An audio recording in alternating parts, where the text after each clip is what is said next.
저녁에 책갈피에 오신 여러분을 환영합니다. 문자를 프리즘 삼아 성장의 혼란과 깨달음을 비추고 이야기를 배삼아 가보지 못한 인생의 저편으로 건너갑니다. 이번에 공유할 이야기는 신혼 첫날 밤, 시어머니는 내게 기선제압을 하려 내 몸에 오줌이 든 대야를 끼얹었고 남편은 이를 못 본 척했다. 나는 차가운 미소를 지으며 한 가지 행동을 했고 시어머니는 그대로 얼어붙었다입니다. 나는 거울 앞에 서서 순백의 웨딩드레스를 입은 내 모습을 바라보았다. 입꼬리가 저절로 올라갔다. 오늘은 나와 박민준 씨의 결혼식 날이다.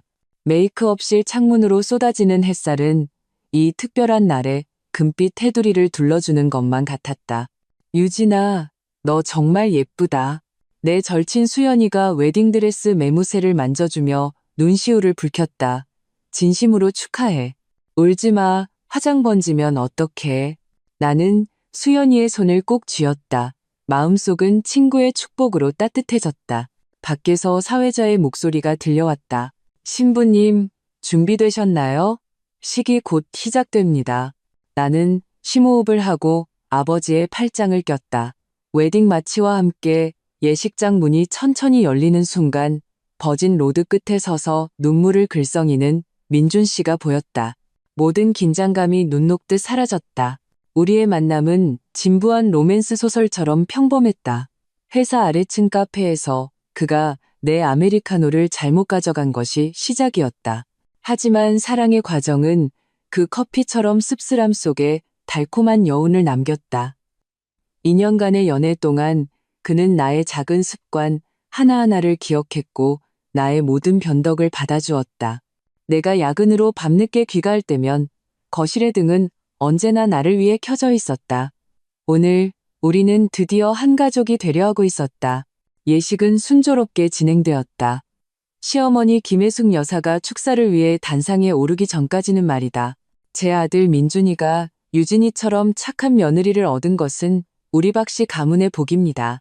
시어머니는 마이크를 쥐고 환하게 웃었지만 그 눈빛은 날카롭게 내 온몸을 훑었다. 마치 상품의 가치를 평가받는 듯한 불쾌감이 들었다. 유진이가 집안 형편은 평범하지만 다행히 사리가 밝고 부지런하니 앞으로 틀림없이 현명한 아내가 될 겁니다. 내 얼굴에 미소가 굳어졌다. 겉으로는 칭찬이었지만 속으로는 나를 깎아내리는 말이었다. 민준 씨는 내 불편함을 눈치챘는지 내 손을 살짝 쥐며 위로했다. 엄마가 원래 말주변이 좀 없으셔. 아기는 없을 거야. 그가 내 귓가에 속삭였다. 나는 고개를 끄덕이며 마음속 불쾌함을 억눌렀다. 오늘은 우리의 중요한 날이니까 이런 사소한 일로 기분을 망치고 싶지 않았다. 예식이 끝나고 사진 촬영 시간이 되었다.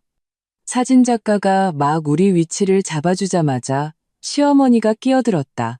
그렇게 찍으면 안 돼. 신부는 내 아들 오른쪽에 서야지. 우리 집안 규칙이 그래. 그녀는 막무가내로 나를 민준 씨의 다른 쪽으로 끌어당겼다. 그리고 유진아, 웃는 게 너무 어색하잖아. 자연스럽게 좀 웃어봐. 나는 어색하게 표정을 고쳤다. 곁눈질로 보니 민준 씨가 미간을 찌푸렸지만 결국 아무 말도 하지 않았다. 이어진 가족사진 촬영은 거의 시어머니의 동무대였다. 그녀는 끊임없이 모두의 위치와 표정을 지시했고 심지어 사진작가마저 난처한 표정을 지었다. 엄마, 전문가가 알아서 하시게 좀 둬요. 민준 씨가 마침내 참지 못하고 말했다.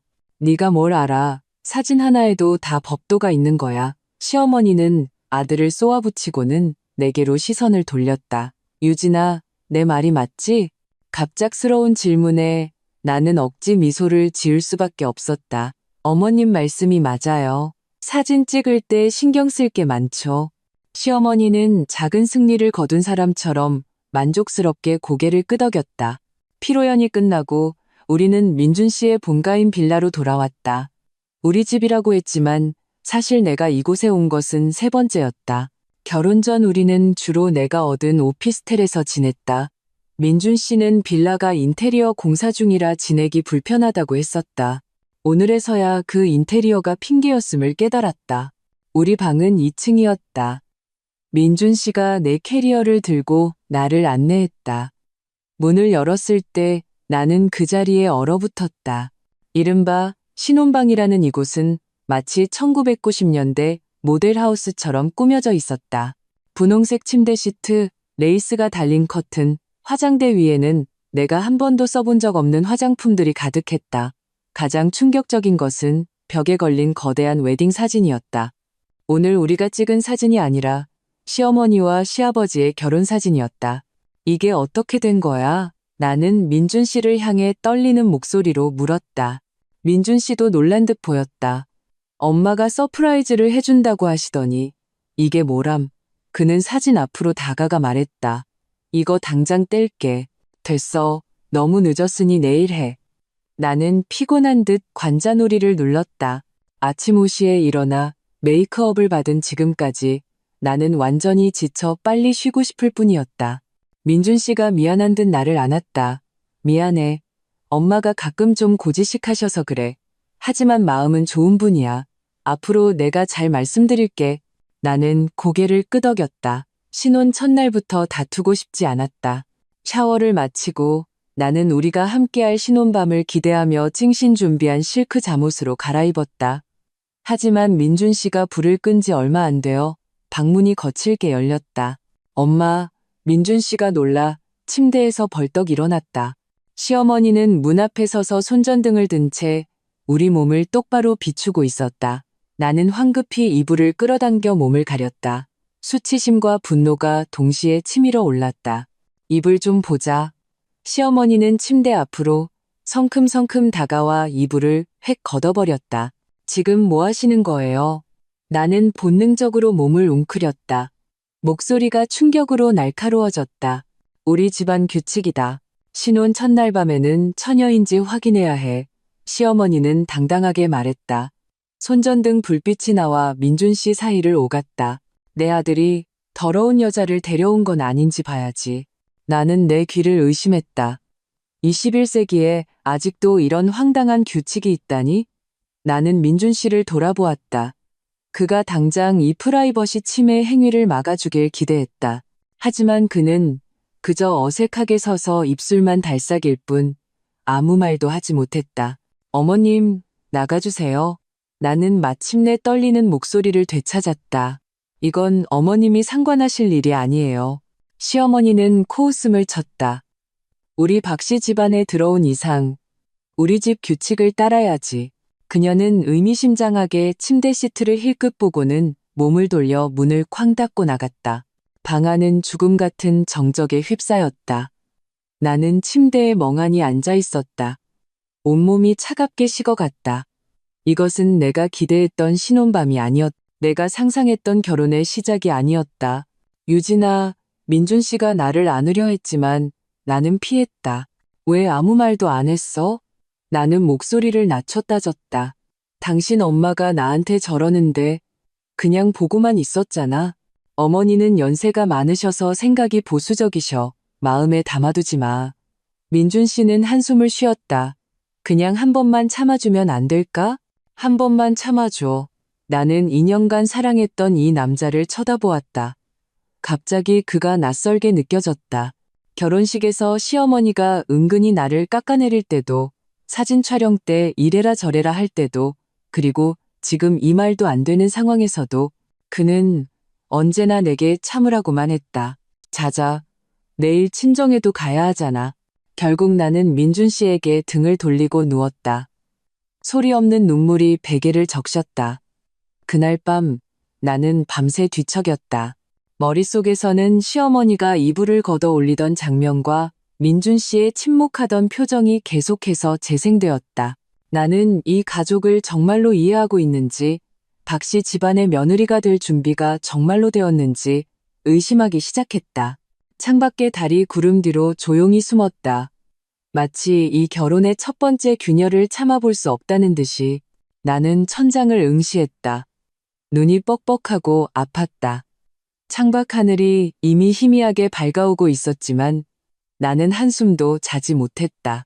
옆에 누운 민준 씨는 어젯밤에 소동은 없었던 일인 양세근세근 잠들어 있었다. 조심스럽게 일어나 욕실로 들어갔다. 거울 속 여자는 두 눈이 퉁퉁 붓고 눈 밑에는 짙은 다크서클이 내려와 있었다. 나는 수도꼭지를 틀어 차가운 물로 얼굴을 씻어내며 지워지지 않는 굴욕감을 씻어내려 애썼다. 유진아, 일찍 일어났네. 등 뒤에서 민준 씨의 목소리가 들렸다. 나는 수도를 잠그고 수건으로 천천히 얼굴을 닦았다. 바로 돌아보지 않았다. 잠이 안 와서. 내 목소리는 나 자신도 낯설게 느껴질 만큼 평온했다. 민준 씨가 다가와 내 어깨에 손을 얹었다. 아직도 어젯밤 일 때문에 화났어? 엄마는 원래 그런 분이야. 아기는 없어.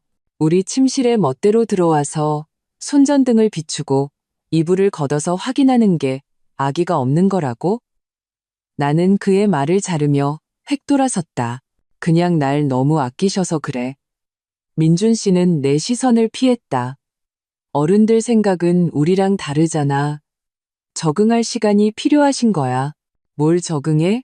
내가 당신이 고른 며느리가 아니라는 사실에 내가 날카롭게 반문했다. 민준 씨의 얼굴색이 변했다. 이상한 생각하지 마. 그가 내 얼굴을 만지려 했지만 나는 한 걸음 물러서 피했다. 어색한 침묵 끝에 민준 씨는 한숨을 쉬었다. 아침 차려줄게. 그가 떠난 후 나는 세면대에 기댔다. 다리에 힘이 풀렸다. 이 사람은 내가 알던 민준 씨가 아니었다. 연애 시절 동료에게 괴롭힘 당할 때 나를 위해 나서주고 내가 아플 때 밤새 간호해주던 그 민준 씨는 어디로 갔는가? 왜 어머니 문제만 얽히면 그는 비겁한 타인이 되어버리는 걸까? 아침 식탁에는 이미 시어머니가 상석에 앉아 있었다. 앞에는 정갈한 반찬 몇 가지가 놓여 있었다. 그녀는 단정하게 한복을 차려입고 머리는 한 올에 흐트러짐 없이 쪽을 찌고 있었다. 마치 중요한 행사에 참석할 준비를 한 사람 같았다. 일어났니, 유진아. 그녀는 어젯밤 일은 없었다는 듯 상냥하게 나를 불렀다. 이리 와서 내가 직접 만든 아침 좀 먹어보렴. 나는 마지못해 고개를 끄덕이고 민준 씨 옆자리에 앉았다. 식탁의 분위기는 기이할 정도로 숨막혔다. 시어머니는 살갑게 내게 반찬을 놔주며 결혼식 소감을 물었고 민준 씨는 위기가 지났다고 생각하는지 눈에 띄게 안심한 표정이었다. 아, 맞다. 유진아. 시어머니가 갑자기 젓가락을 내려놓으며 엄숙하게 말했다. 오늘 저녁에 집에 친척 몇 분이 오실 거야. 우리 집안 전통에 따라 새색 씨가 시댁 처신사 선물을 준비해야 한단다. 시댁 처신사 선물이요.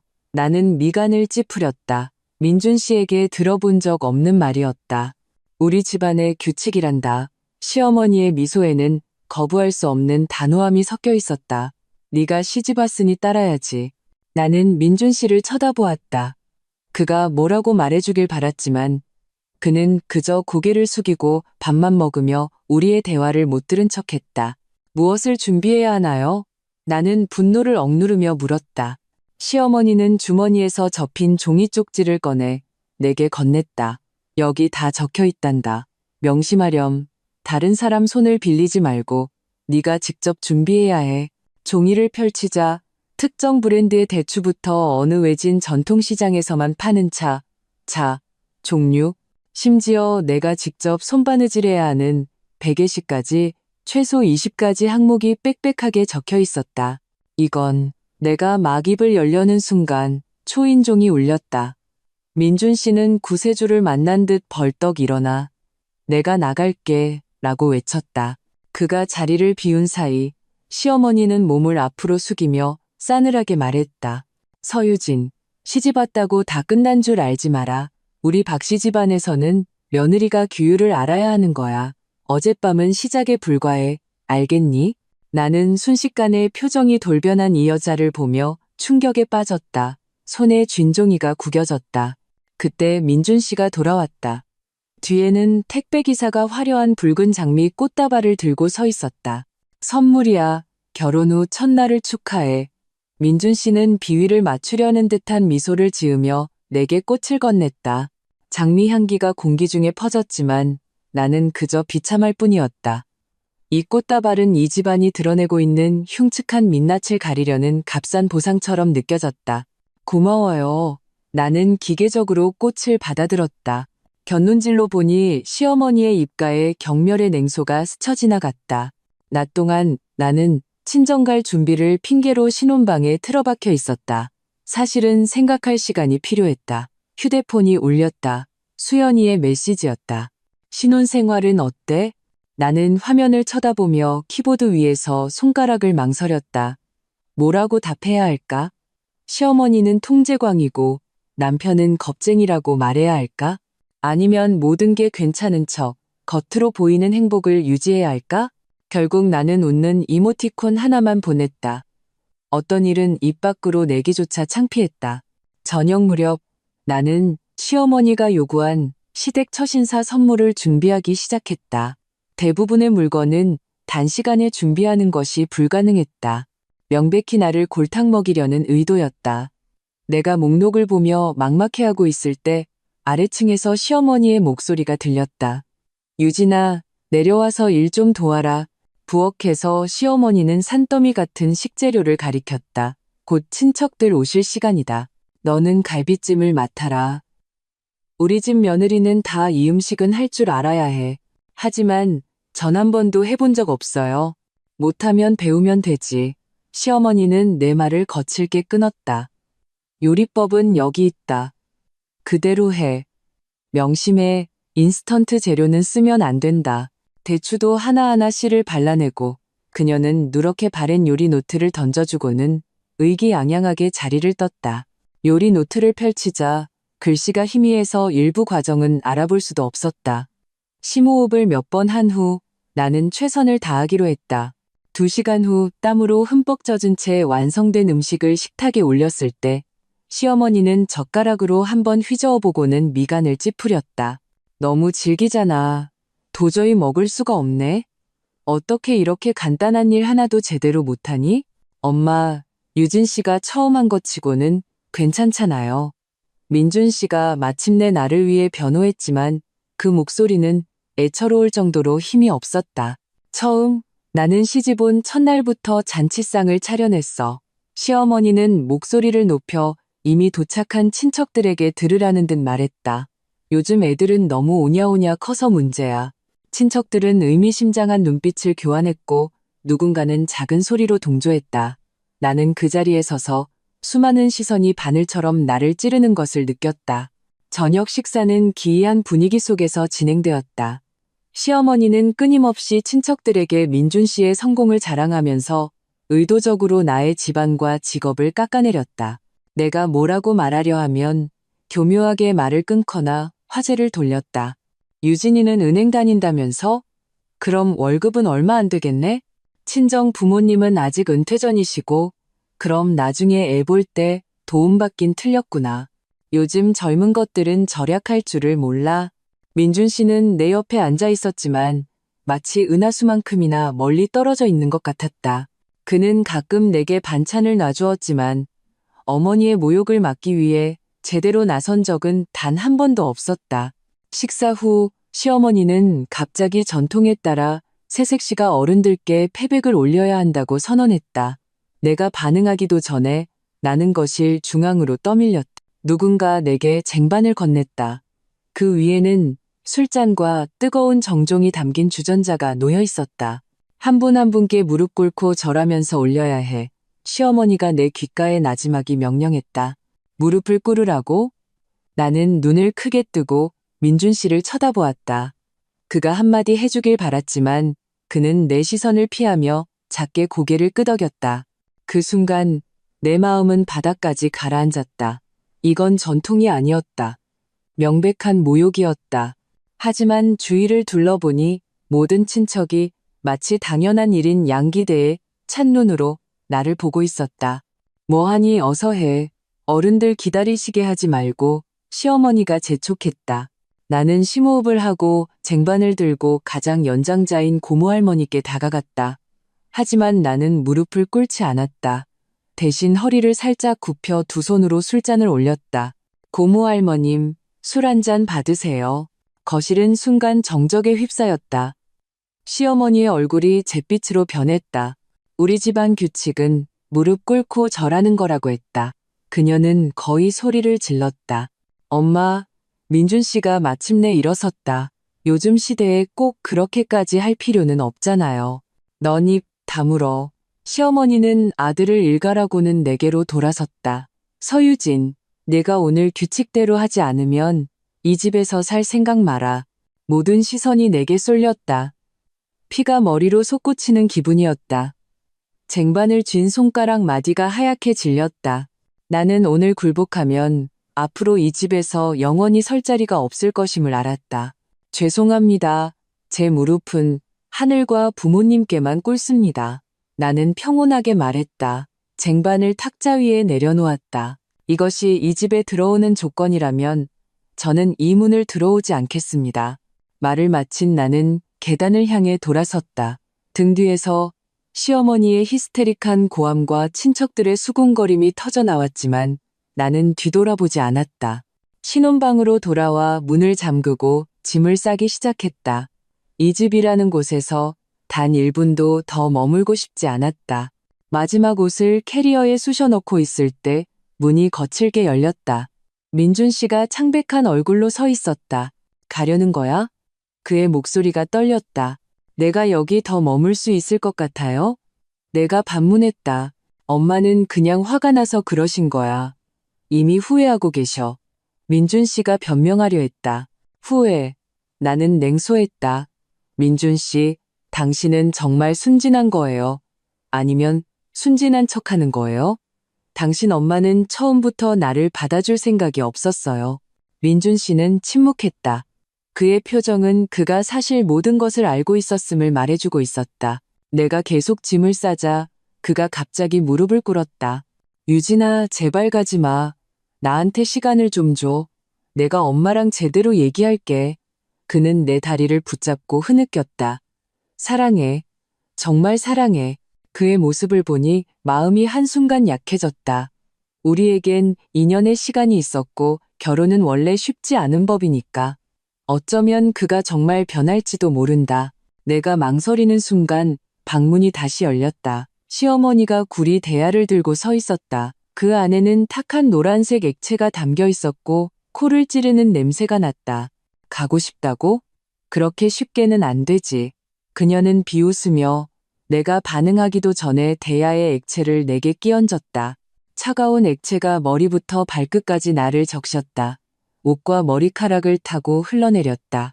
코를 찌르는 암모니아 냄새는 그것이 소변임을 알려주었다. 엄마, 뭐 하는 짓이에요?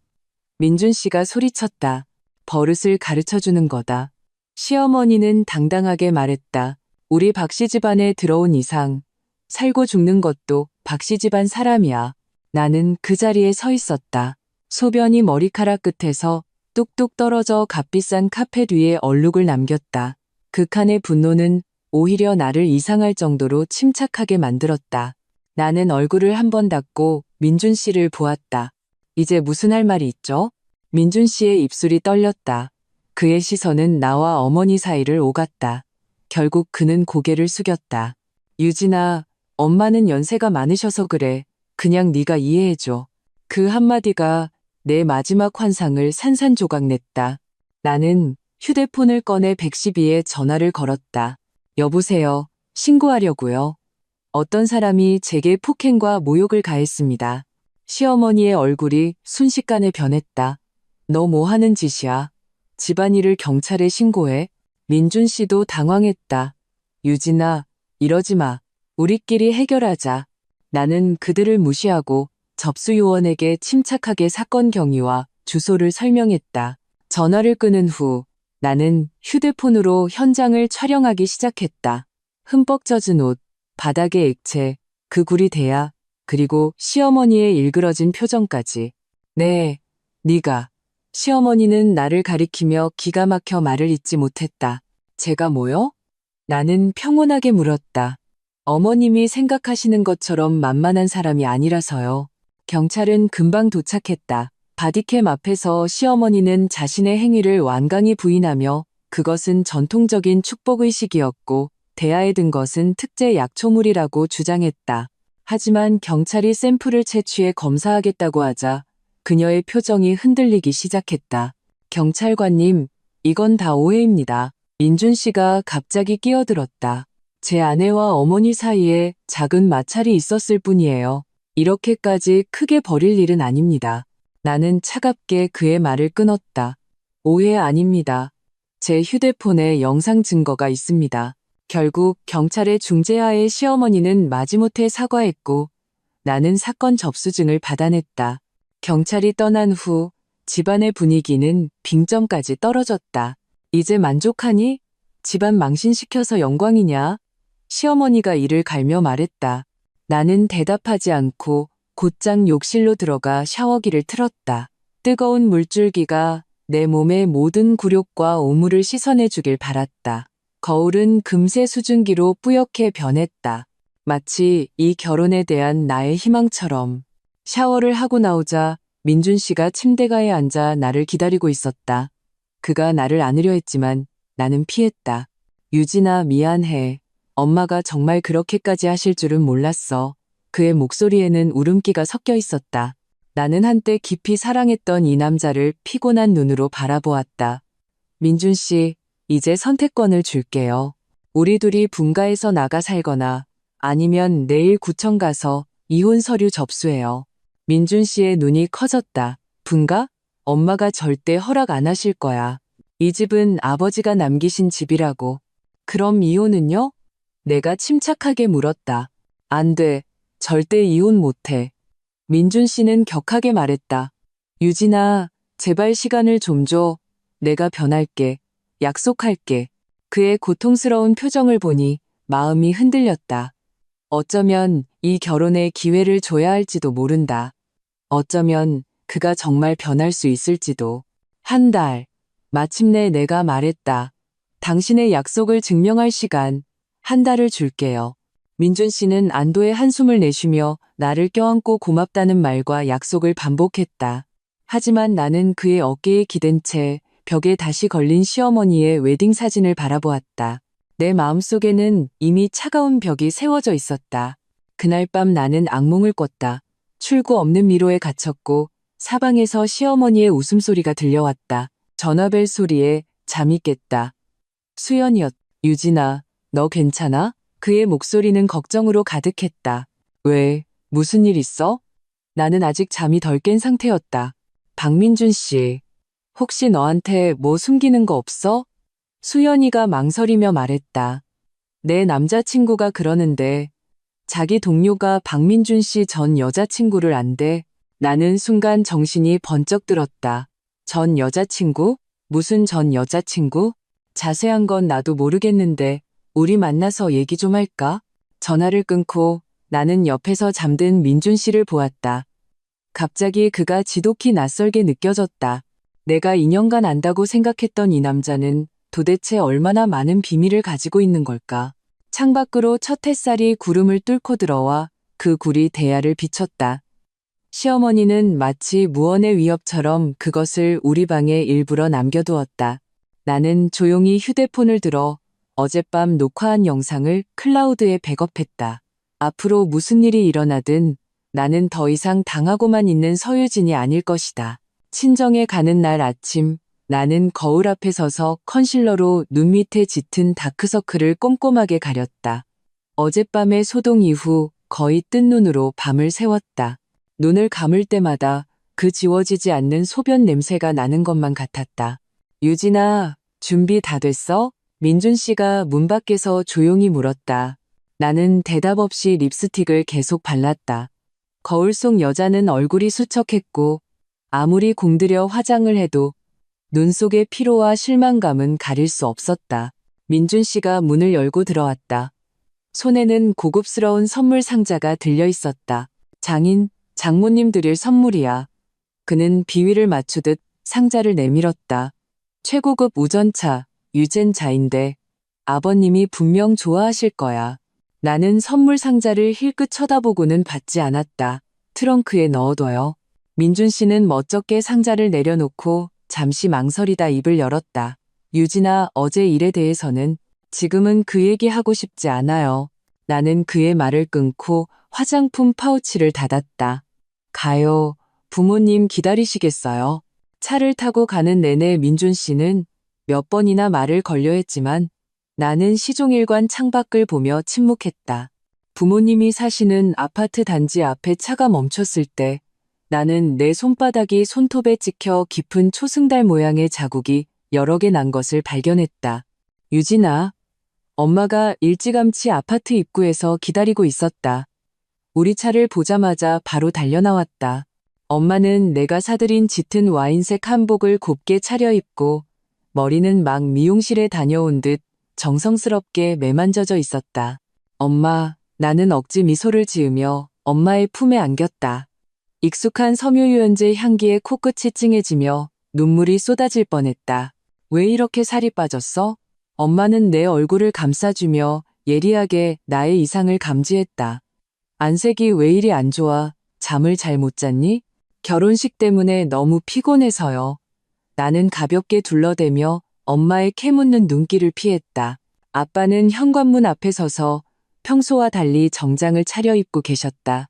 늘 엄격하던 얼굴에 옅은 미소가 어려 있었다. 왔구나. 아빠. 나는 아빠에게 다가가 안겼다. 목이 메었. 거실에는 내가 좋아하는 음식들이 가득 차려져 있었다. 탕수육, 깐쇼새우, 우럭찜. 엄마는 내가 좋아하는 모든 것을 기억하고 있었다. 이걸 보니 박씨 집안 식탁에서 시어머니가 일부러 민준 씨가 좋아하는 매운 음식만 차려놓고 매운 걸 못 먹는 나는 맨밥에 장아찌만 먹어야 했던 기억이 떠올라 울컥했다. 얼른 앉아서 밥 먹어. 엄마는 내 손을 끌며 말했다. 결혼하고 어떻게 지내는지 얘기 좀 해봐. 나는 입을 열었지만 어디서부터 말해야 할지 몰랐다. 신혼 첫날 밤 시어머니가 내 몸에 소변을 끼얹었다고 말해야 하나? 남편은 그걸 보고도 못 본 척했다고 해야 하나? 다 잘 지내요. 민준 씨가 재빨리 대답하며 가식적인 미소를 지었다. 어머니께서 유진이한테 무척 잘해주세요. 눈물이 걷잡을 수 없이 쏟아져 나왔다. 나는 지난 이틀간의 일을 전부 털어놓았다. 시어머니의 괴롭힘, 신혼 첫날 밤의 모욕, 그리고 그 소변 대화까지. 뭐라고? 엄마는 얼굴이 새하얘지며 손에 쥔 젓가락을 탁 하고 떨어뜨렸다. 아빠가 벌떡 일어섰고 의자가 바닥에 끌리며 귀에 거슬리는 소리를 냈다. 내가 그 집안 찾아가서 따져야겠다. 아빠의 목소리는 분노로 떨렸다. 아빠, 안 돼요. 나는 아빠의 팔을 붙잡았다. 이미 경찰에 신고해서 처리했어요. 경찰에? 엄마는 숨을 들이켰다. 결혼한 지 이틀 만에 경찰서까지 가게 만들어? 그럼 어떡해요? 그냥 당하고만 있어요? 나는 나 자신도 놀랄 만큼 날카로운 목소리로 반문했다. 엄마는 잠시 침묵하더니 뜻밖의 말을 했다. 유진아, 결혼은 장난이 아니야. 시어머니가 아무리 그래도 어른이잖니. 네가 좀 더 참고 양보해야지. 나는 내 귀를 의심했다. 엄마, 그 사람이 제 몸에 소변을 부었어요. 이걸 참으라고요?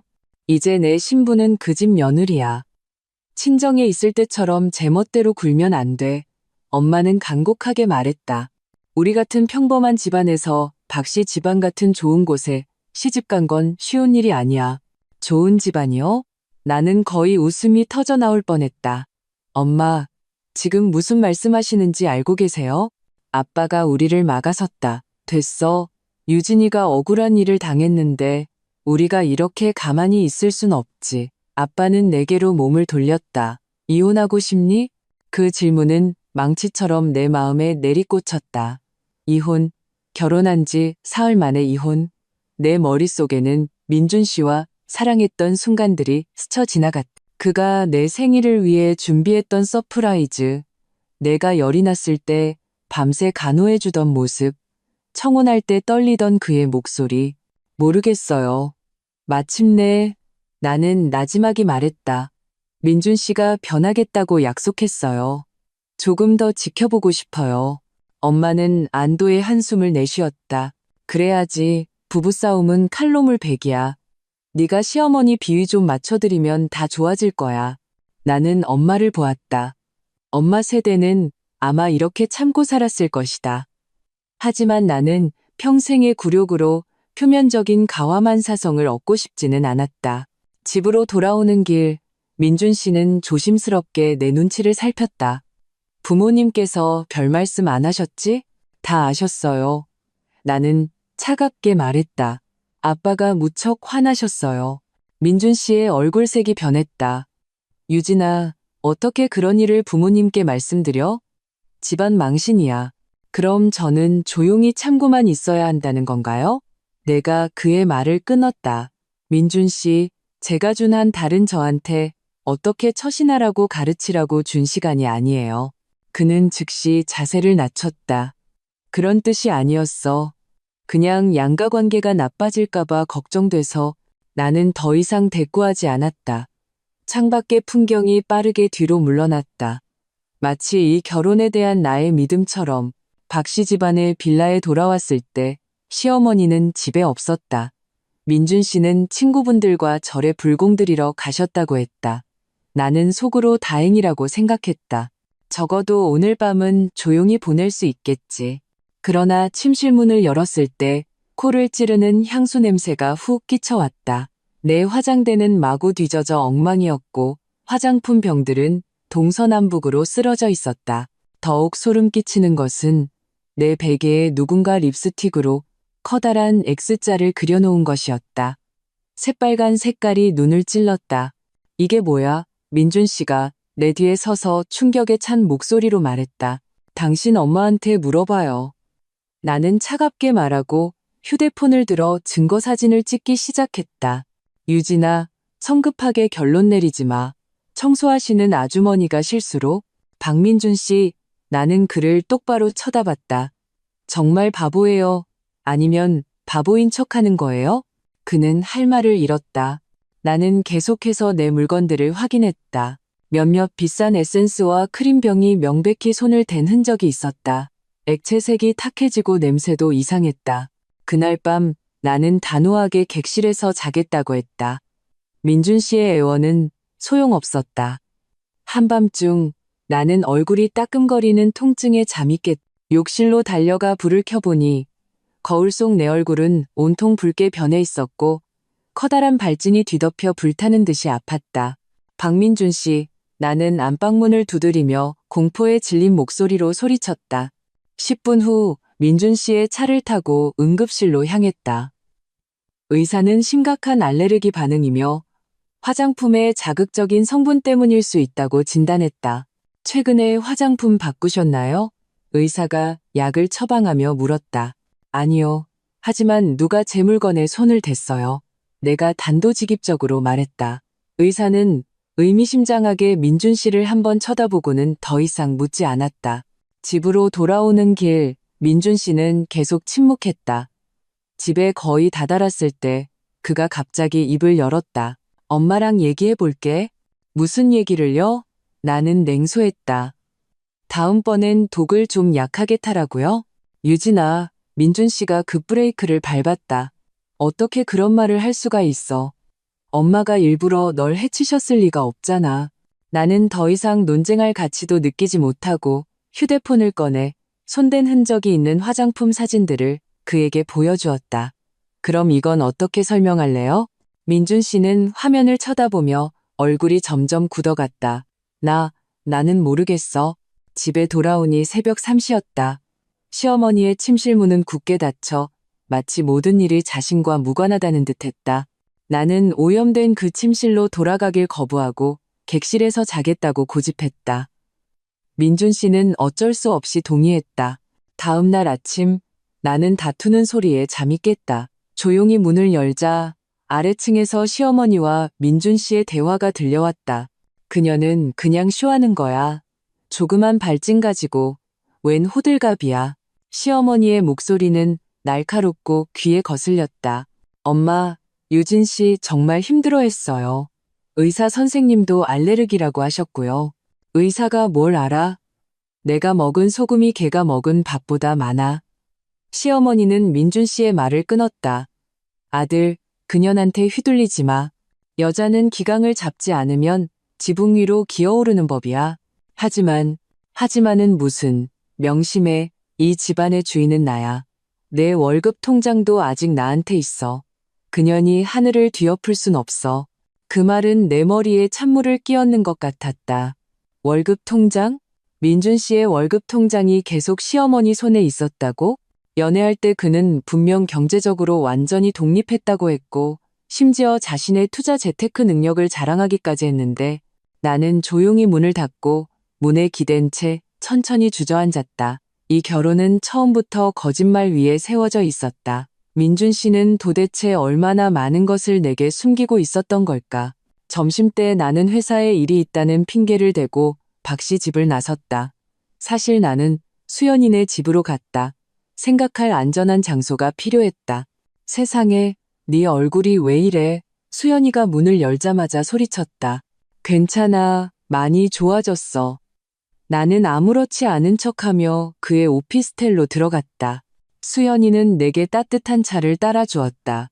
지난 며칠간의 일을 다 듣고 나더니 그는 화가 나서 책상을 쳤다. 그 집안 사람들 제정신이야? 유진아, 너 당장 이혼해야 해.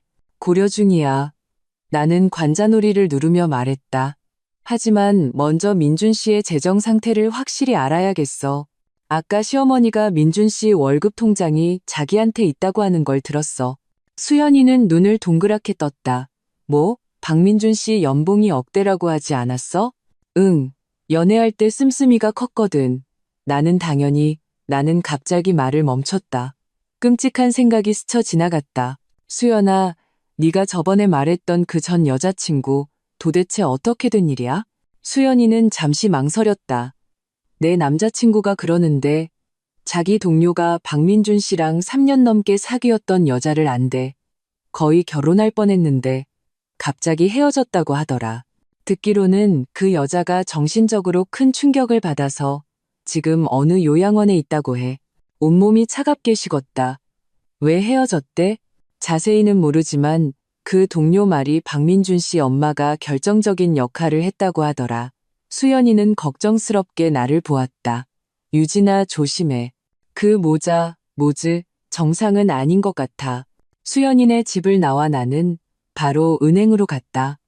나와 민준 씨의 공동명의 계좌를 개설한 지점이었다. 결혼증명서와 신분증으로 계좌 거래 내역을 확인할 수 있었다.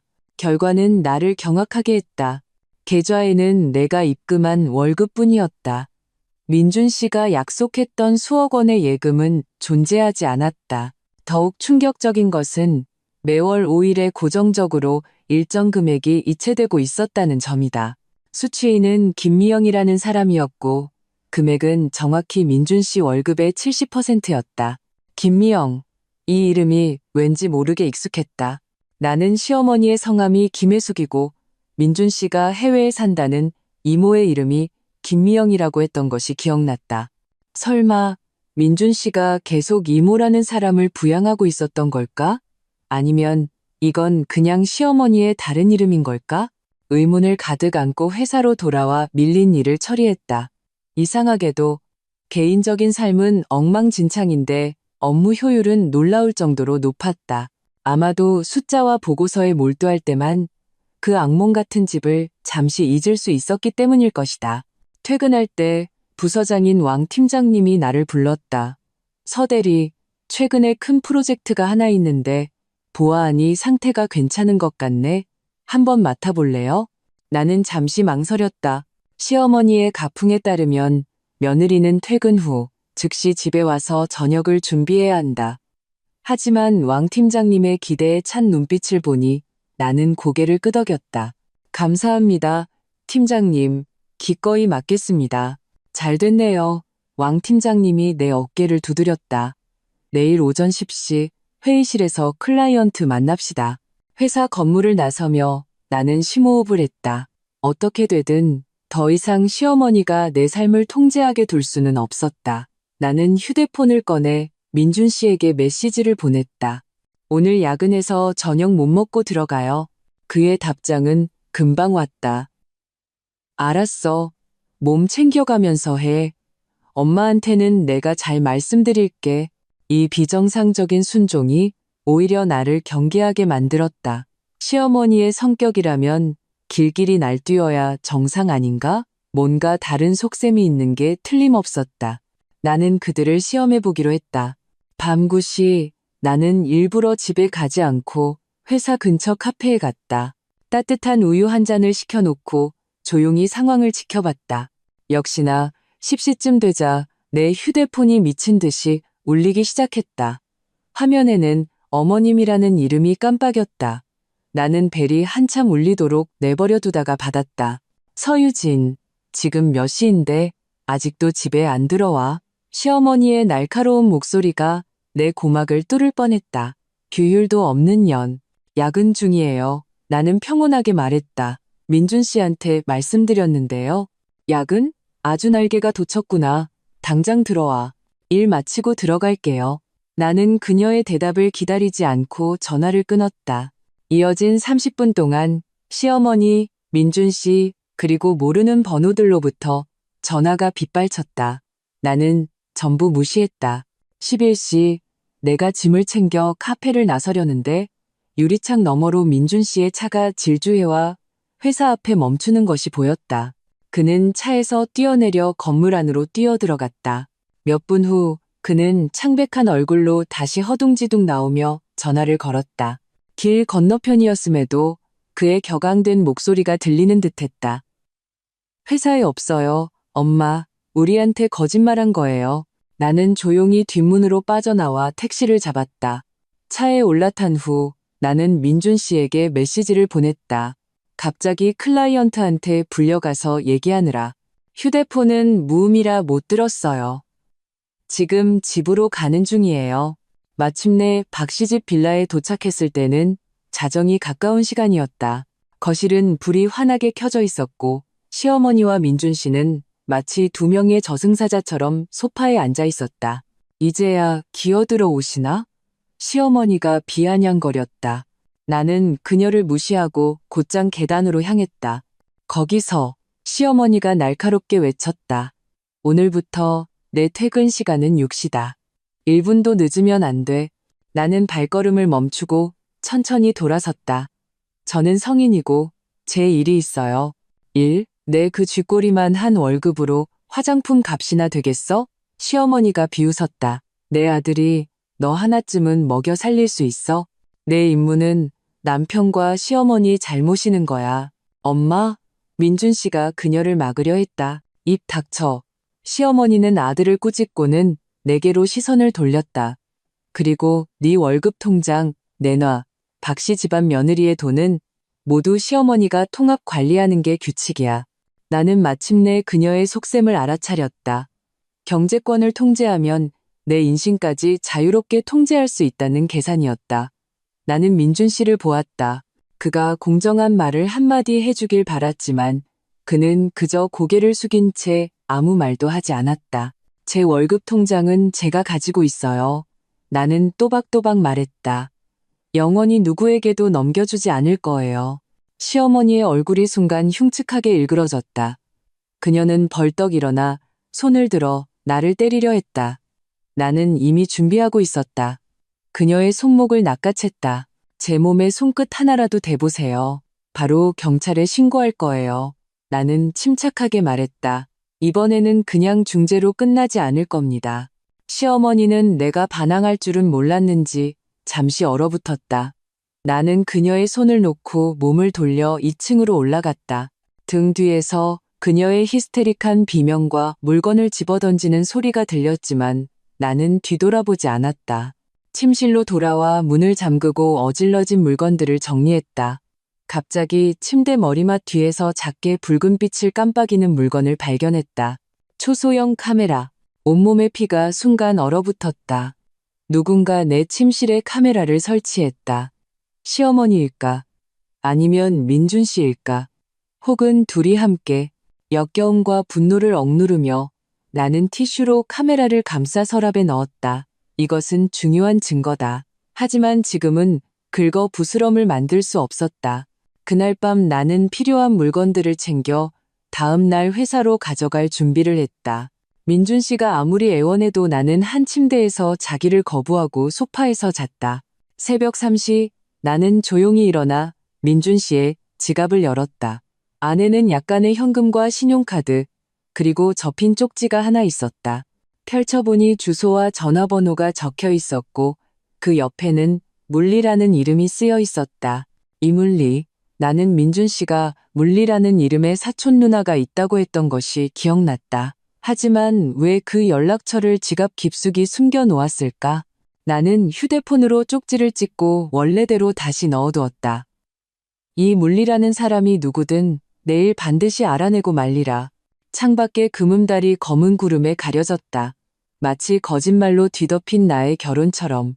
하지만 이번에 나는 더 이상 당하고만 있는 새색시가 아니었다. 새벽 5시 나는 박씨 집 빌라를 조용히 빠져나왔다. 가방에는 그 초소형 카메라, 갈아입을 옷 몇 벌과 중요 서류들이 들어있었다.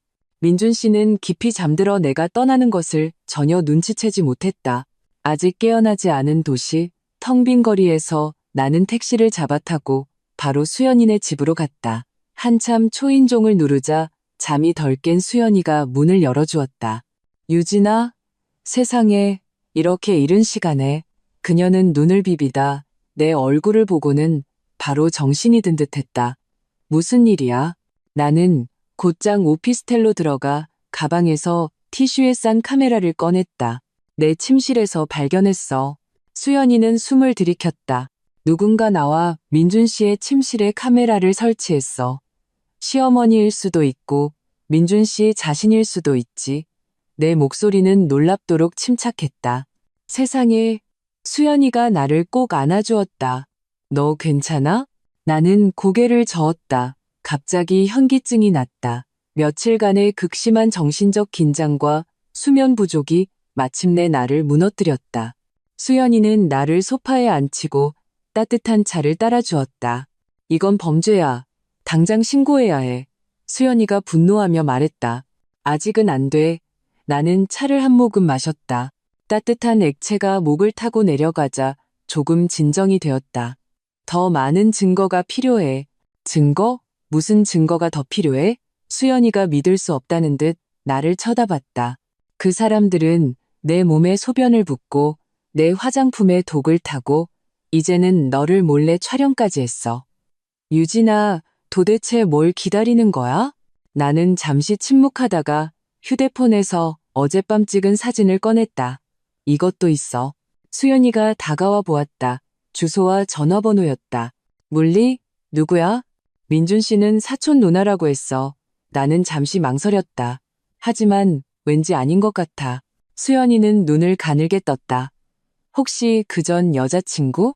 모르겠어. 나는 한숨을 쉬었다. 하지만 확실히 알아내야겠어. 수연이가 갑자기 무릎을 쳤다. 내 남자친구 동료. 그 사람이 박민준 씨 전 여자친구 안다고 했잖아. 다시 물어볼게. 나는 고개를 끄덕이고 조심스럽게 초소형 카메라를 분해했다. 안에는 아주 작은 메모리 카드가 있었지만 대량의 영상을 저장하기에는 충분했다. 나는 카드 리더기를 수연이의 노트북에 연결했다. 심장이 빠르게 뛰었다. 메모리 카드에는 날짜별로 이름이 붙여진 수십 개의 동영상 파일이 있었다. 나는 무작위로 하나를 클릭했다. 화면에는 나와 민준 씨의 침실이 나타났다. 각도는 정확히 침대를 향해 있었다. 영상의 시간은 2주 전, 우리 결혼식 일주일 전으로 표시되어 있었다. 잠깐, 그때는 네가 아직 거기 살지 않았을 때잖아? 수연이가 의아해하며 물었다. 나는 고개를 끄덕이고 영상을 빨리 감았다. 영상 속은 텅 비어 있다가 어느 순간 침실 문이 열리고 민준 씨와 한 여자가 들어왔다.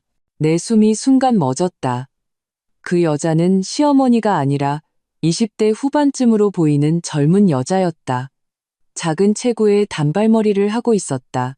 그녀는 민준 씨에게 친밀하게 팔짱을 끼고 심지어 그의 이마에 입을 맞추기까지 했다.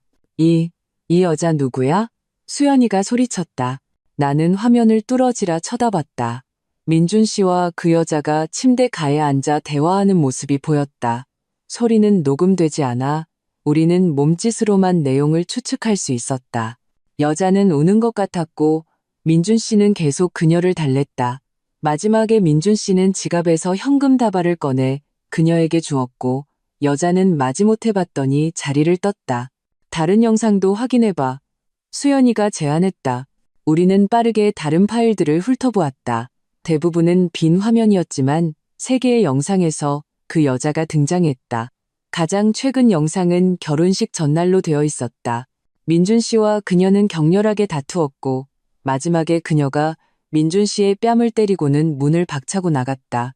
그러니까 수연이가 조심스럽게 말했다. 박민준 씨는 결혼식 바로 전날에도 이 여자랑 만났다는 거네. 나는 영상을 끄고 역겨움을 느꼈다. 이 여자가 누군지 알아야겠어. 그 주소.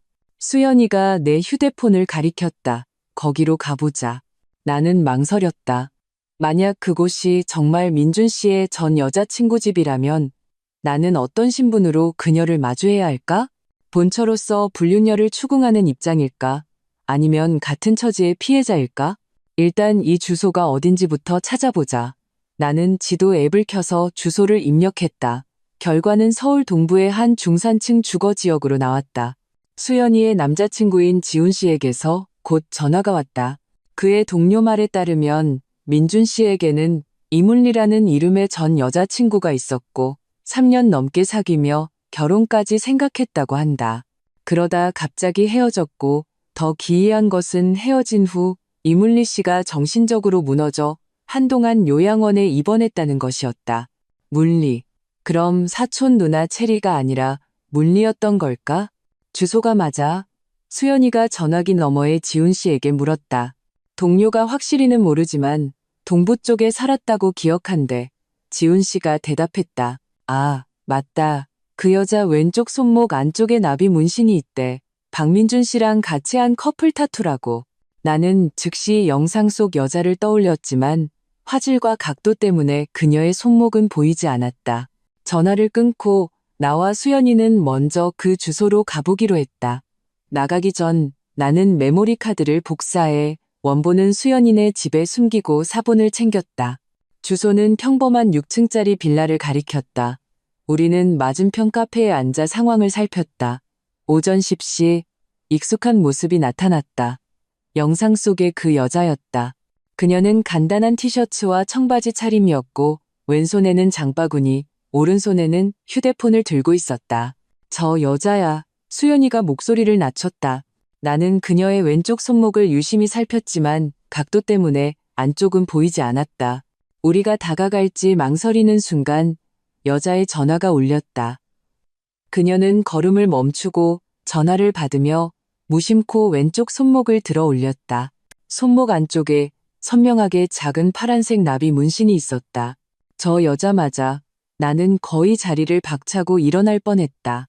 여자는 빌라 안으로 들어갔다. 우리는 잠시 기다리다가 초인종을 눌러보기로 했다.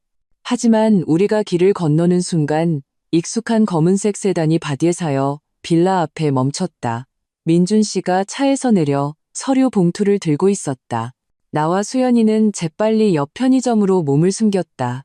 유리창 너머로 민준 씨가 빌라로 들어가는 것이 보였다. 저 사람이 지금 왜 여기에 와? 수연이가 놀라 물었다. 나도 그게 알고 싶어. 설마 카메라가 없어진 걸 눈치챈 걸까? 아니면 저 여자가 연락한 걸까? 20분 후 민준 씨가 나왔다. 얼굴이 어두웠다. 그는 차에 오르기 전 주위를 한번 둘러보았다. 마치 누가 볼까봐 걱정하는 사람처럼 그가 차를 몰고 떠나자 우리는 즉시 빌라로 달려갔다. 공동 현관은 호수를 입력해야 했다. 나는 기억을 더듬어 주소에 적힌 503을 눌렀다. 곧 인터폰에서 여자의 목소리가 흘러나왔다. 누구세요? 이문리 씨 되시나요? 내가 바로 물었다. 인터폰 저편에서 몇 초간 침묵이 흘렀다. 누구신데요? 저는 서유진이라고 합니다. 박민준 씨 아내예요. 나는 심호흡을 했다. 드릴 말씀이 있어서 왔습니다. 더 긴 침묵이 흘렀다. 그가 거절할 거라고 생각한 순간 딸깍하는 소리와 함께 문이 열렸다. 503호 문 앞에서 이문리 씨는 경계하며 나와 수연이를 훑어보았다. 여긴 어떻게 찾아오셨어요? 그녀가 쉰 목소리로 물었다. 박민준 씨의 지갑에 있던 주소요. 나는 사실대로 대답했다. 그녀는 씁쓸하게 웃으며 몸을 비켜 우리를 안으로 들였다. 집은 작지만 깨끗했다. 거실 벽에는 사진 몇 장이 걸려 있었는데 그중 하나는 그녀와 민준 씨가 활짝 웃으며 찍은 사진이었다. 그래서 그 사람 결혼했군요. 이문리 씨는 소파에 앉아 담배에 불을 붙였다. 축하해요. 두 분 무슨 관계였어요? 내가 단도직입적으로 물었다. 그녀는 담배 연기를 한 모금 뿜어냈다. 한때는 연인이었고 지금은 채권자와 채무자 관계죠. 그게 무슨 뜻이에요? 박민준 씨가 말 안 하던가요? 그녀는 비웃었다. 하긴 새 신부한테 자기의 그 더러운 짓을 어떻게 말하겠어요? 나와 수연이는 서로 눈빛을 교환했다. 이문리 씨는 담배를 비벼 끄고 왼쪽 소매를 걷어 올렸다. 나비 문신과 함께 흉측한 흉터가 드러났다. 이거 보여요? 그녀는 흉터를 가리켰다. 약혼하고 석 달 뒤에 박민준 씨가 동성애자라는 걸 알았어요. 제가 직접 따져 묻자 그 사람은 인정했어요. 결혼은 그냥 자기 엄마랑 사회의 시선을 피하기 위한 수단이라고요. 나는 벼락을 맞은 듯 귀가 윙윙거렸다. 박민준 씨가 동성애자라고? 그럼 우리의 결혼은 뭐란 말인가? 그가 나와 잠자리를 가졌을 때의 모습은 전부 연기였단 말인가? 제가 헤어지자고 하자 그는 무릎 꿇고 제발 떠나지 말라고 빌었어요. 이문리 씨는 텅 빈 눈으로 말을 이었다. 변하겠다, 사랑한다고 말했죠. 저는 바보같이 그 말을 믿었어요. 어느 날 호텔에서 그 사람이 다른 남자와 함께 있는 걸 목격하기 전까지는요. 그녀는 떨리는 손으로 다시 담배에 불을 붙였다. 제가 모든 걸 폭로하겠다고 협박하자 그 사람 엄마가 찾아왔어요. 그 늙은 마녀가 사람을 시켜 저를 미행하고 가짜 사진을 찍어서 제가 바람을 피웠다고 누명을 씌우고 심지어 제 회사에 제가 정신병자라는 헛소문을 퍼뜨렸어요. 피가 얼어붙는 것 같았다. 이 수법은 너무나 익숙했다. 지금 시어머니가 내게 하고 있는 짓과 똑같지 않은가. 그 후에는요? 수연이가 조용히 물었다. 그 후에 이문리 씨는 냉소했다. 저는 그 압박감에 정말로 무너졌고 정신병원에 보내졌어요. 퇴원한 후에는 박민준 씨가 매달 제게 입막음 용돈을 보내주고 있어요. 제가 그의 인생에 다시는 나타나지 않는다는 조건으로요. 그래서 오늘 그 사람이 돈을 주러 온 거군요. 나는 탁자 위에 서류 봉투를 가리켰다. 그리고 함부로 말하지 말라고 경고도 하고요. 누군가 자기를 조사하고 있다는 걸 눈치챈 것 같더라고요. 나는 모든 것이 이해가 갔다.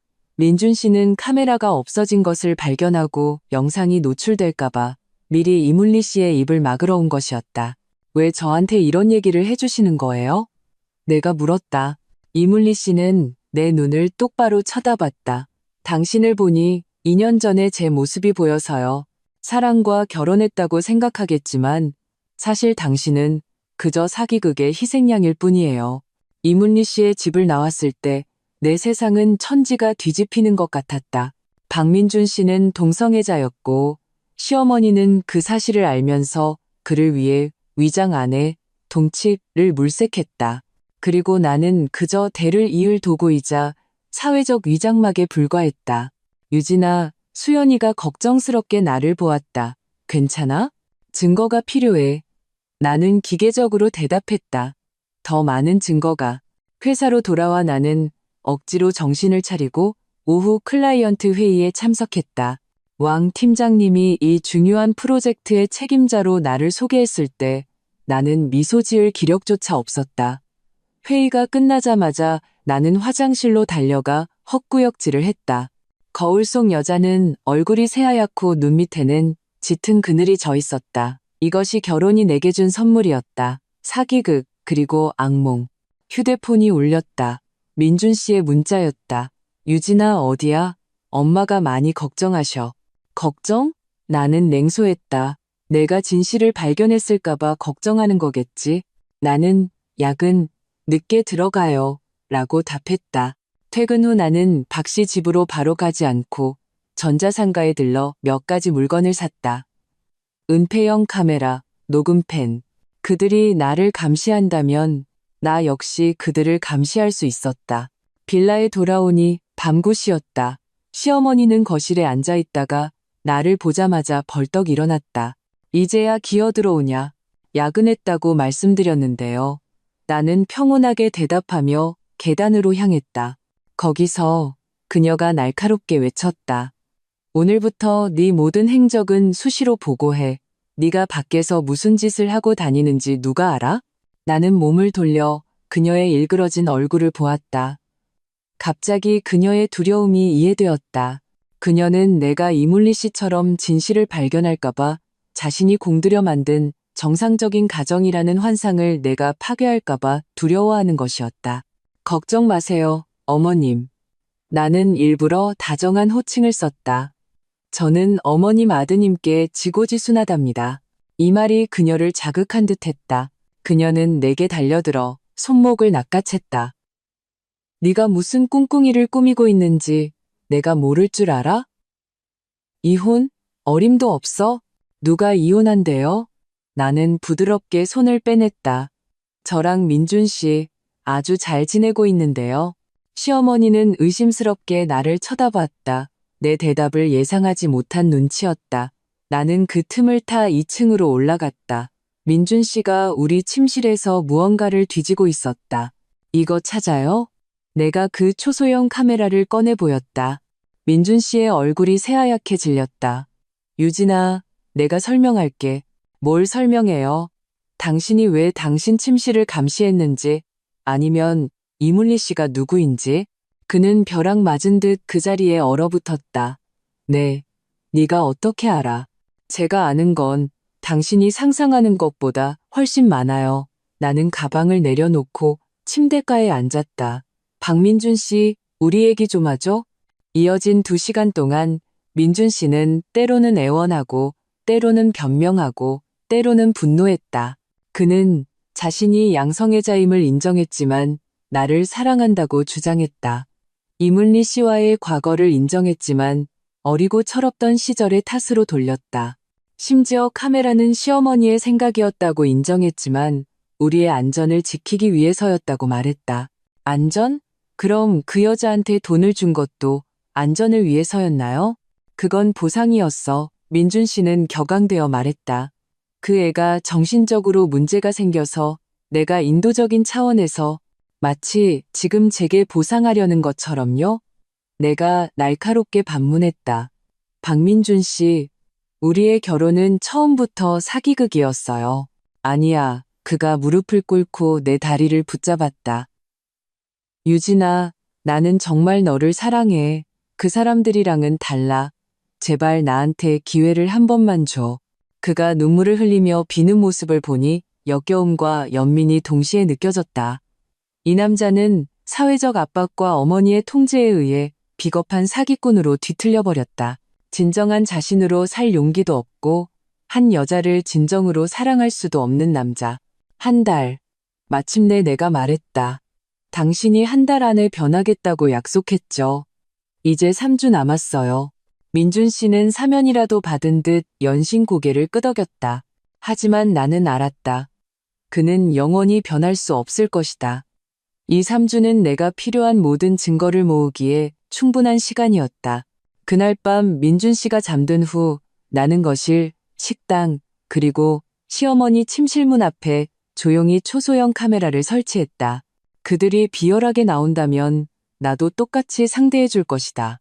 다음 날 아침 시어머니는 이상할 정도로 조용했고 심지어 내게 우유 한 잔을 따라주기까지 했다. 나는 마시지 않고 서둘러야 한다는 핑계로 바로 집을 나섰다. 회사에서 나는 집안의 CCTV를 휴대폰에 연결해 수시로 확인했다. 점심때쯤 CCTV 화면에 시어머니가 친척 몇 명을 집으로 불러 모으는 것이 보였다. 나는 이어폰을 끼고 그들의 대화를 엿들었다. 그년 아주 여우 같아. 이미 뭔가를 의심하기 시작했어. 시어머니의 목소리가 들렸다. 어떻게든 붙잡아둬야 해. 내 생각엔 그냥 기정사실로 만들어버리면 되잖아요. 한 중년 여자가 말했다. 애부터 덜컥 낳게 하면 그년이 뭘 어쩌겠어요. 맞아. 여자는 애가 생기면 달라져. 다른 목소리가 동조했다. 그때가 되면 애 때문에라도 무슨 억울한 일이든 다 참게 되어 있어. 온몸이 차갑게 식었다.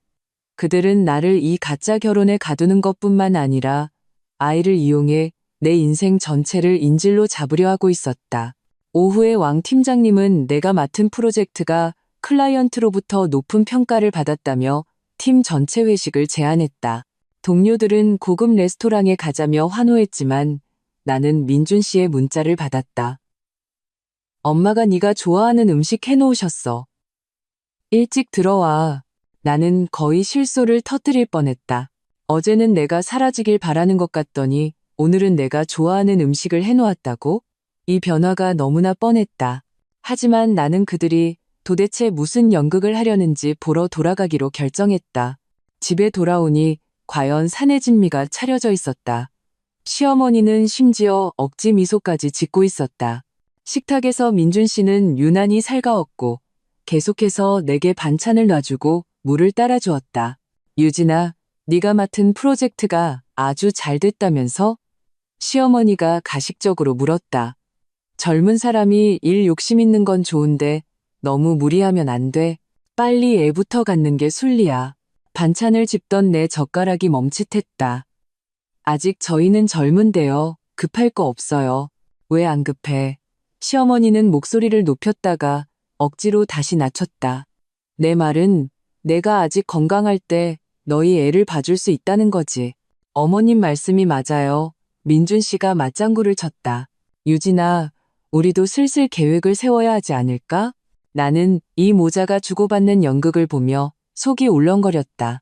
그들은 아이를 원했다. 나를 올가맬 도구, 표면적인 행복한 가정을 유지할 장식품. 좋아요. 나는 그들의 예상을 뒤엎고 대답했다. 이번 프로젝트 끝나면 우리 계획 세워봐요. 시어머니의 얼굴에 승리의 기쁨이 스쳐 지나갔다. 그녀는 살갑게 내게 탕국을 한 그릇 떠주었다. 이거 많이 마셔. 몸보신에 좋아. 나는 그 탕국에 손도 대지 않았다. 저녁 식사 후 나는 일을 해야 한다는 핑계로 침실로 돌아와 문을 잠갔다. CCTV를 통해 나는 시어머니와 민준 씨가 부엌에서 소곤거리는 것을 보았다. 넣었어? 시어머니가 물었다. 넣었어요. 근데 탕국을 안 마셨어요. 민준 씨가 대답했다. 내일 또 해. 무조건 빨리 임신시켜야 해. 나는 비명이 터져 나오려는 것을 막기 위해 입을 틀어막았다. 그들이 음식에 약을 타려 하다니 이건 범죄였다. 깊은 밤 나는 저녁 식사 음식물 찌꺼기 샘플을 조용히 수집해 밀봉 봉투에 담았다. 이것은 또 다른 증거였다. 임신을 유도하기 위해 약을 투여하려 한 증거. 침대에 누워 나는 다음 행동 계획을 생각했다. 변호사는 반드시 만나야 한다. 하지만 그 전에 가능한 한 많은 증거가 필요했다. 동시에 약물 투여나 다른 해코지로부터 나 자신을 보호해야 했다. 창밖에는 밝은 달이 높이 떠 있었다. 나는 이문리 씨 손목의 흉터와 그녀의 텅 빈 눈빛을 떠올렸다. 아니, 나는 절대로 제2의 그녀가 되지 않을 것이다. 이 전쟁에서 나는 반드시 이겨야만 한다. 연속 3일 동안 나는 야근을 핑계로 집에서의 저녁 식사를 피했다. 매일 아침 나는 침실과 내 소지품을 몰래 확인하며 누가 손대지 않았는지 확인했다. 그동안 내가 수집한 음식 샘플은 대학 동기인 이민아 씨가 근무하는 연구소로 보냈다. 금요일 오후 클라이언트 발표 준비를 하고 있을 때 휴대폰이 울렸다. 미나 씨였다. 유진아, 검사 결과 나왔어. 그녀의 목소리는 매우 심각했다. 뭐가 나왔는데? 나는 복도 구석으로 가서 목소리를 낮춰 물었다. 네가 보낸 음식 샘플에서 미소프로스톨과 에스트로겐 혼합물이 나왔어. 그게 뭔데? 수태를 촉진하는 약물이야. 보통 불임 치료에 쓰이는데 부작용이 심해. 미나 씨는 잠시 말을 멈췄다. 더 중요한 건 샘플 하나에서는 저용량의 진정제 성분도 검출됐다는 거야. 손가락으로 휴대폰을 쥔 마디가 하얗게 질렸다. 즉, 누군가 내 음식에 약을 타서 널 임신시키려고 했다는 거야. 미나 씨는 직설적으로 말했다. 게다가 양도 적지 않아. 장기 복용하면 내분비계 교란이나 더 심각한 결과를 초래할 수 있어. 전화를 끊고 나는 벽에 기댔다. 다리에 힘이 풀렸다. 이미 예상은 했지만 약물 투여 사실을 직접 확인하니 현기증과 메스꺼움이 몰려왔다. 서 대리님, 클라이언트 도착하셨습니다. 조수의 목소리가 나를 현실로 끌어당겼다. 심호흡을 하고 표정을 가다듬은 뒤 회의실로 들어갔다. 이 시간의 발표는 매우 순조로웠고 클라이언트는 그 자리에서 계약서에 서명했다. 왕 팀장님은 환하게 웃으며 우리 팀에 보너스를 주겠다고 선언했지만 내 머릿속은 오직 그 검사 보고서를 빨리 받아야 한다는 생각뿐이었다. 퇴근 후 나는 바로 집으로 가지 않고 미나 씨의 연구실로 갔다. 그녀는 내게 공인이 찍힌 정식 보고서와 작은 약병 하나를 건넸다. 이건 뭐야? 나는 흰색 알약이 든 작은 병을 보았다. 피임약이야. 미나 씨가 목소리를 낮췄다. 그 약물에 방해받지 않는 특수 피임약. 만약 네가 어쩔 수 없이 그들이 주는 음식을 계속 먹어야 한다면 나는 고마움의 글을 꼭 안았다. 연구실을 나와 나는 즉시 수연이에게 연락해 그의 집에서 만나기로 했다. 미쳤구나. 이건 범죄야. 수연이는 검사 보고서를 보고는 펄쩍 뛰었다. 당장 이혼해야 해. 더 많은 증거가 필요해. 나는 침착하게 말했다. 지금 이것만으로는 그들의 모든 의도를 증명하기에 부족해. 무슨 의도? 그냥 아이를 낳게 해서 너를 묶어두려는 거잖아. 그 이상이야. 나는 고개를 저으며 이문리 씨가 했던 말을 떠올렸다. 박민준 씨는 정상적인 가정이라는 위장이 필요하고 그의 엄마는 대를 이을 도구가 필요해. 나는 그들의 계획에 포함된 하나의 말일 뿐이야. 수연이가 걱정스럽게 나를 보았다. 유진아, 더 이상 그 마굴로 돌아가면 안 돼. 일주일만 더 시간을 줘. 나는 손에 쥔 검사 보고서를 꽉 쥐었다. 그들이 약을 타는 직접적인 증거를 촬영해야 해. 그날 밤 박 씨 집에 돌아왔을 때는 밤 11시가 다 된 시간이었다. 의외로 시어머니는 화를 내지 않고 오히려 야식을 남겨두었다며 다정하게 말했다. 제비집 수프 한 그릇이었다. 고맙습니다. 어머님, 저녁 먹었어요. 나는 미소 지으며 거절했다. 널 위해 특별히 끓인 거야. 조금이라도 마셔봐. 그녀는 내 눈을 뚫어져라 쳐다보며 고집했다. 민준 씨도 옆에서 거들었다. 그래, 유진아. 엄마가 밤새 정성껏 만드셨어. 나는 마지못해 타협하는 척하며 그릇을 들어 마시는 신용을 하다가 실수로 그릇을 엎었다. 뜨거운 수프가 카펫 위로 쏟아졌다. 시어머니의 얼굴이 순간 흉측하게 변했다. 칠칠 맞기는. 그녀는 손을 들어 나를 때리려 했다. 나는 재빨리 한 걸음 물러섰다. 죄송해요, 어머님. 제가 너무 피곤해서요. 나는 겁먹은 척했다. 내일은 꼭 마실게요. 침실로 돌아와 나는 즉시 숨겨둔 카메라를 확인했다. 역시나 화면에는 시어머니가 제비집 수프에 흰가루 한 스푼을 넣고 한참 젓는 모습이 담겨 있었다. 완벽했다. 이것이 바로 직접적인 증거였다. 그 후 며칠 동안 나는 겉으로는 훨씬 순종적인 척했다. 심지어 가끔 수프를 한두 모금 마시기도 했다. 하지만 그때마다 몰래 냅킨에 뱉어냈다. 동시에 나는 더 많은 증거를 수집했다. 시어머니가 친척들 앞에서 나를 험담하는 녹음, 민준 씨와 이문리 씨의 통화 기록, 심지어 그 모자가 어떻게 하면 나를 빨리 임신시킬지 의논하는 CCTV 영상까지. 주말, 시어머니는 아픈 친구를 문병 가야 한다며 아침 일찍 집을 나섰다. 나는 그 틈을 타 그녀의 침실을 확인했다.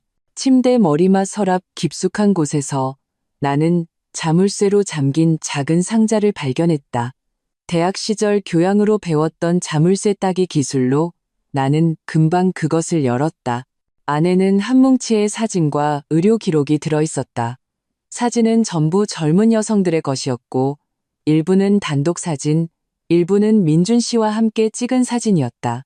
세어보니 무려 7명의 다른 여자들이었다. 의료 기록은 산부인과 검진 보고서였고 배란일과 임신 가능성 평가가 적혀 있었다. 가장 충격적인 것은 상자 바닥에 있는 명단이었다. 그 위에는 이 여자들의 이름, 나이, 학력, 가정 배경이 적혀 있었고 옆에는 시어머니의 자필 평가가 있었다. 골반이 너무 작아 난산 체질, 집안이 너무 보잘것없음, 성격이 너무 강해 통제하기 어려움. 그리고 내 이름이 선명하게 적혀 있었다. 평가는 은행원, 직업 안정적, 부모 무력, 장학용이. 내 손이 걷잡을 수 없이 떨렸다. 내가 처음이 아니었던 것이다. 시어머니는 계속해서 민준 씨에게 맞는 아내 후보를 물색해왔다. 이 여자들 중 일부는 이문리 씨처럼 진실을 발견했을 것이고 일부는 아마 아직도 아무것도 모를 것이다. 내가 이 자료들을 보고 있을 때 아래층에서 문 열리는 소리가 들렸다. 나는 재빨리 물건들을 제자리에 돌려놓고 방을 빠져나왔다. 계단 끝에 다다랐을 때 일찍 돌아온 시어머니와 마주쳤다. 위층에서 뭐 했니? 그녀가 의심스럽게 나를 쳐다봤다. 갈아입을 옷 가지러요. 나는 태연하게 대답했다. 어머님은 왜 이렇게 일찍 오셨어요? 친구가 많이 좋아졌더구나. 그녀는 나를 위아래로 훑어보더니 갑자기 말했다. 아, 맞다. 내일 너 휴가 좀 내라. 나랑 같이 갈 데가 있어. 어디요? 내 오랜 친구를 만나러. 산부인과 전문의야.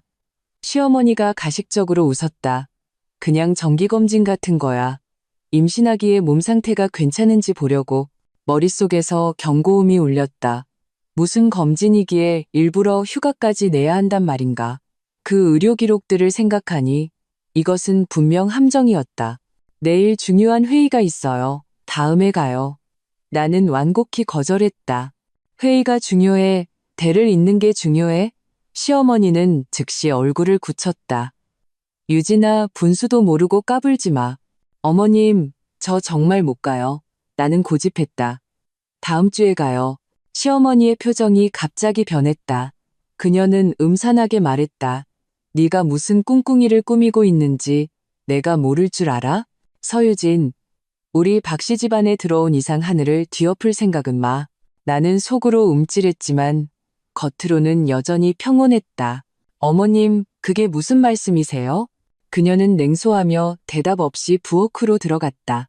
나는 즉시 침실로 돌아와 휴대폰으로 CCTV 화면을 확인했다. 부엌에서 시어머니가 전화를 하고 있었다. 네, 바로 내일입니다. 진정제 준비해두세요. 네, 말 안 들으면 강제로라도. 피가 순간 얼어붙었다. 그녀는 나를 강제로 데려가서 뭘 하려는 걸까? 불임시술? 인공수정? 아니면 더 끔찍한 일? 그날 밤 나는 일찍 잠자리에 드는 척하며 모든 증거와 필수품을 챙겼다. 새벽 3시 나는 박씨 집을 조용히 빠져나와 수연이네 집으로 갔다. 당장 그 집에서 나와야 해. 수연이는 내가 찍은 사진과 영상을 보고는 단호하게 말했다. 저 사람들 너무 무서워. 이틀만 더 기다려줘. 나는 입술을 깨물었다. 내일 그들이 내가 없는 걸 발견하면 분명 더 많은 실체를 드러낼 거야.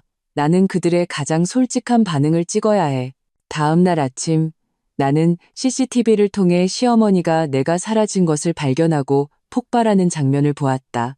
그녀는 거실 화병을 깨부수고 민준 씨에게 포효했다.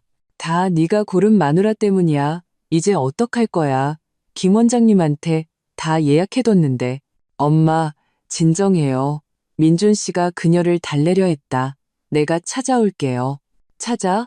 네가 그년이 어디 있는지 알아? 시어머니가 소리쳤다. 내가 진작에 그년 휴대폰이랑 신용카드 다 뺏어야 한다고 했잖아. 회사에 갔을 수도 있어요. 제가 가볼게요. 안 돼. 시어머니가 날카롭게 막아섰다. 온 동네에 소문낼 일 있어?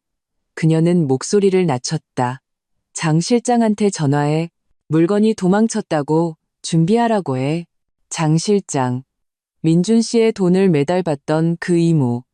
나는 즉시 이 이름을 기억하고 반드시 알아내기로 결심했다. 민준 씨가 떠난 후 시어머니는 전화를 걸었다. 네, 사람이 필요해요. 사진은 보내드릴게요. 최대한 빨리 찾아야 합니다. 전화를 끊고 그녀는 금고를 열어 현금 다발과 명함 한 장을 꺼냈다. 카메라로 확대하자 나는 간신히 명함의 글자를 읽을 수 있었다. 청심요양원, 그리고 실장 장밀이라는 이름. 요양원. 나는 이문리 씨가 한때 요양원에 있었다는 사실이 떠올랐다. 설마 이 청심요양원이 말을 듣지 않는 며느리들을 가두는 곳일까? 나는 즉시 인터넷에서 이 요양원을 검색했다. 결과는 서울 교외에 위치한 사립정신요양기관으로 경증 정신장애 환자를 전문으로 치료하며 폐쇄식 관리를 하는 것으로 유명했다.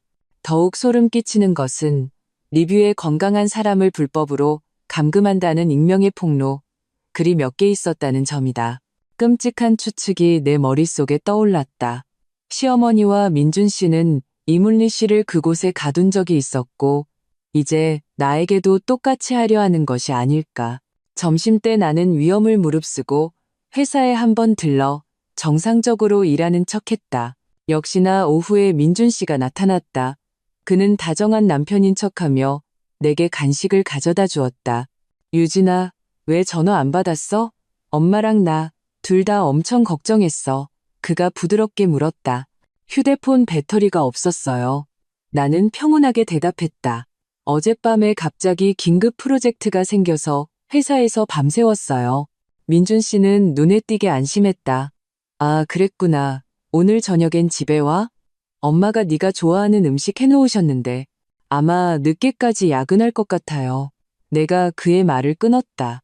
두 분 먼저 드세요. 유진아, 그가 갑자기 내 손을 잡았다. 우리 얘기 좀 해야 하지 않을까? 그동안 너무 많은 일이 있었잖아. 좋아요. 하지만 지금은 아니에요. 나는 손을 빼냈다. 클라이언트가 기다리고 있어서요. 민준 씨는 어쩔 수 없이 떠났다. 그가 가자마자 나는 이문리 씨에게 연락해 청심요양원에 대해 물었다. 전화기 저편에서 그녀의 숨소리가 급격히 가빠졌다. 그곳을 어떻게 알았어요? 오늘 시어머니가 언급했어요. 거기가 어떤 곳이에요? 지옥이요. 이문리 씨의 목소리가 떨렸다. 박민준이랑 그 엄마가 나를 거기 석 달 동안 가둬놨어요. 의사를 매수해서 나한테 약을 먹이고 내가 망상증 환자라고 했어요. 그녀가 갑자기 울기 시작했다. 나는 간신히 거기서 도망쳐 나왔어요. 내 마음은 바닥까지 가라앉았다. 내 추측이 맞았던 것이다. 박씨 모자는 확실히 전과가 있었다. 장밀이라는 사람은 누구예요? 내가 계속 물었다. 그 요양원의 악마예요. 이문리 씨는 이를 갈았다. 명목상으로는 실장이지만 실제로는 돈 많은 집안의 골칫거리를 처리해주는 해결사죠. 그 여자랑 박민준 씨 엄마는 오랜 친구 사이예요. 전화를 끊고 나는 즉시 계획을 세우기 시작했다. 첫째, 내 안전을 확보해야 한다. 둘째, 요양원에 대한 더 많은 증거를 수집해야 한다. 마지막으로 훌륭한 변호사를 찾아 이혼 소송을 준비해야 한다. 퇴근 후 나는 수연이네 집으로 가지 않고 외진 곳에 있는 작은 모텔로 갔다. 현금으로 결제해 흔적을 남기지 않았다. 휴대폰을 통해 나는 박씨 집안의 일거수일투족을 계속 감시했다. 밤 8시 모르는 번호로 전화가 걸려왔다. 잠시 망설이다가 받았다. 서유진 씨? 한 여자가 물었다. 네, 누구세요? 박채리라고 합니다. 박민준 씨 사촌 누나예요. 상대방이 말했다. 우리 좀 만날 수 있을까요? 저희 고모랑 민준이에 대해 아셔야 할 이야기가 좀 있어서요. 나는 경계심이 들었다. 이것은 함정일까? 아니면 진심 어린 도움의 손길일까? 지갑 속 물리 연락처를 떠올리며 나는 위험을 무릅쓰고 만나보기로 결정했다. 좋아요. 하지만 장소는 제가 정하겠어요. 나는 사람이 붐비는 쇼핑몰 카페를 선택했다. 1시간 뒤에 뵙죠. 전화를 끊고 나는 즉시 수연이에게 연락해 만일의 사태에 대비해 몰래 동행해달라고 부탁했다. 동시에 나는 녹음펜과 호신용 스프레이를 챙기며 최악의 상황에 대비했다. 박채리라는 여자는 생각보다 젊었다. 30대 초반으로 보였고 단정한 오피스룩 차림이었다. 그녀는 나를 보자마자 단도직입적으로 말했다. 저는 진짜 박채리가 아니에요. 나는 즉시 긴장했다. 손이 가방 속 호신용 스프레이를 더듬었다. 긴장하지 마세요. 그녀가 목소리를 낮췄다. 저는 박민준 씨 고등학교 동창이고 본명은 양선아예요. 박채리라는 신분은 김혜숙 여사가 만들어준 거예요. 목적은 민준 씨의 데이트 상대를 감시하는 거였고요. 나는 충격에 빠져 그녀를 쳐다봤다. 무슨 뜻이에요? 김혜숙 여사는 아들이 동성애자라는 걸 진작에 알고 있었어요. 양선아 씨가 씁쓸하게 웃었다. 하지만 받아들일 수 없었죠. 그래서 온갖 방법을 동원해 정상적인 여자친구를 찾아주고 결혼을 강요한 거예요. 저는 그 여자들이 적합한지 평가하는 역할을 맡았고요. 그럼 저도 평가를 받았다는 건가요? 양선아 씨가 고개를 끄덕였다. 네, 당신은 점수가 아주 높았어요. 집안이 깨끗하지만 강하지 않고, 직업은 번듯하지만 수입은 높지 않고, 성격은 온화하고, 요컨대 김혜숙 여사 눈에는 완벽한 위장 아내 후보였죠. 속이 뒤집히는 것 같았다. 처음 만났을 때부터 나는 정교하게 설계된 함정에 빠져 있었던 것이다. 왜 저한테 이런 얘기를 해주시는 거예요? 내가 경계하며 물었다. 더는 못 참겠어서요. 양선아 씨의 눈에 죄책감이 스쳤다. 지난 몇 년간 저는 김혜숙 여사를 도와 7명의 여자를 물색했어요. 이문리 씨가 6번째였고 당신이 7번째였죠. 그들이 하나씩 망가지는 걸 보면서 더는 견딜 수가 없었어요. 그녀는 가방에서 USB 하나를 꺼냈다. 여기에는 박민준 씨가 여러 다른 남성들과 찍은 친밀한 사진들이 있어요. 김혜숙 여사가 사람을 시켜 찍은 아들을 협박해 결혼시키기 위한 사진들이죠. 그리고 청심요양원의 내부 자료도 있어요. 이문리 씨가 불법으로 감금되었을 때의 의료 기록을 포함해서요. 나는 USB를 건네받았다. 심장이 북처럼 울렸다. 이것들 법정 증거로 쓸 수 있을까요? 물론입니다. 양선아 씨는 단호하게 말했다. 그리고 김혜숙 여사를 조심하세요. 그녀는 당신이 진실을 알았다는 걸 눈치채고 이미 청심요양원에 연락했어요. 이문리 씨에게 썼던 똑같은 방법으로 당신을 처리할 생각이에요. 나는 USB를 꽉 쥐었다. 갑자기 한 가지가 떠올랐다. 장밀이라는 사람은 누구죠? 김혜숙 여사의 대학 동창이에요. 청심요양원의 주주 중 한 명이고요. 양선아 씨가 설명했다. 그들은 동업으로 꽤 많은 골칫거리들을 처리했어요. 박민준 씨의 전 여자친구들 뿐만 아니라요. 대화가 끝난 후 나는 즉시 수연이가 소개해준 이혼 전문 변호사에게 연락했다. 나의 이야기를 다 듣고 일부 증거를 본 변호사는 확신에 찬 목소리로 말했다. 서유진 씨, 이길 수 있습니다. 이건 단순한 이혼 소송이 아니라 명백한 형사 사건입니다. 이제 반격할 시간입니다. 나는 USB를 쥔 손에 힘을 주었다. 지옥 같았던 지난 한 달이 스쳐 지나갔다. 이제 끝낼 시간이었다.